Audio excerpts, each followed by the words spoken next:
Hi everyone, welcome. So today I wanted to show you a new game mode that I implemented, which is called Carnage. Um, it's fairly simple. I'll dive right into it. Essentially, it's a sandbox mode where you have full control over the throttle and steering of the car, unlike the standard levels where you can only steer. You still have slow-mo, so that's pretty handy. And there are no objectives in this mode, so you can really do whatever you want. Basically, the idea is just to have fun and kill as many men or mannequins that you feel like killing. Boom, boom, like this, just messing up everything. There are a few issues still, such as I have to put word boundaries, of course, as you can see, and I easily get stuck on traffic lights. So traffic lights are still very annoying if they go below the car. And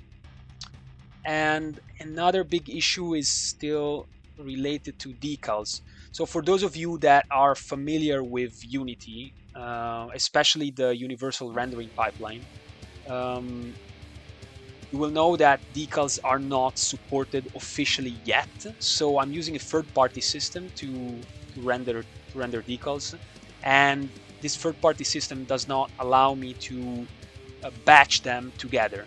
So the decals are not batched together, and as a consequence, if I have 200 decals in the scene, in the camera view, I get 200 separate batches, which is extremely expensive. And this is why this scene actually can run really smooth in theory, way above 100 FPS.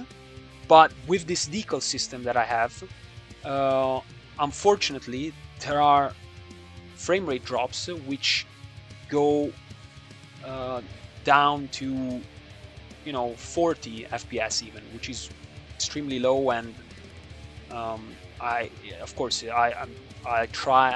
am trying to avoid this. But to avoid this, I got to implement the GPU instancing on the shaders that I'm currently using on these decals, and it's not it's not trivial. You have to code it. You have to code shaders yourself, and so it's not. It's not an easy thing for someone that doesn't know how to code shaders. So, well, this is just a bit of background. But apart from this, I'll just try to get the scene a bit more cluttered. Skill a bit more of these guys. Ragdoll and physics is generally not very expensive here because the ragdoll stays active only for 10 to 15 seconds and then it gets completely removed. So you just have the mesh laying there in the scene. And then the actual men remain active or remain in the scene for roughly a minute. And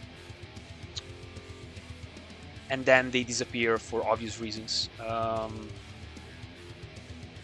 never been a fan of that, but hey, you can't. Yeah, unfortunately, if you play this for, there is no end to this. So if you play this for an hour, basically you'll get your RAM completely plugged up.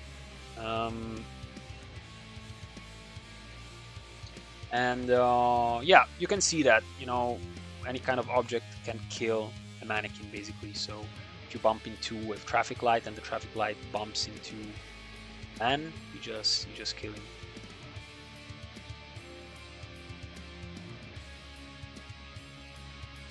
And yeah, of course, the plan is to actually change the CT, so make it so that you don't have to go and do these U-turns, these constant U-turns. That's the idea. The humans can actually navigate around around any kind of object, such as the traffic lights and stuff like that. So there is a dynamic nav mesh. This is pretty much it. So can really mess up. There we go. Yeah, there are still some issues, as you can see, when blood has to be spawned on these mannequins. There are some frame rate drops, and there is also an issue with the decals themselves. You can see on the car that they are getting spilled on the floor, which also has to be solved.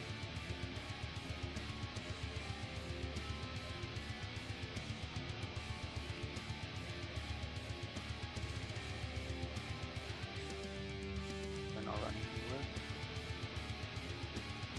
Good.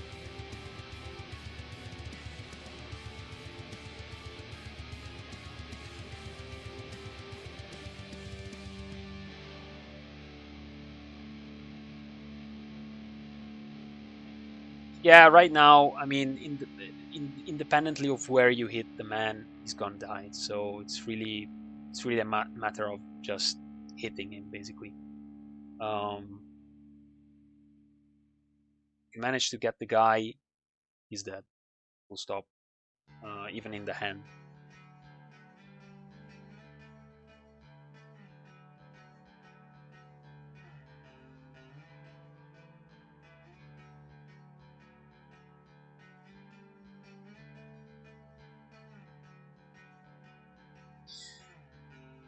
Right. So yeah, this is Carnage Mode, and well, I guess I can leave it to that. I'll talk to you guys next time, and thanks for watching.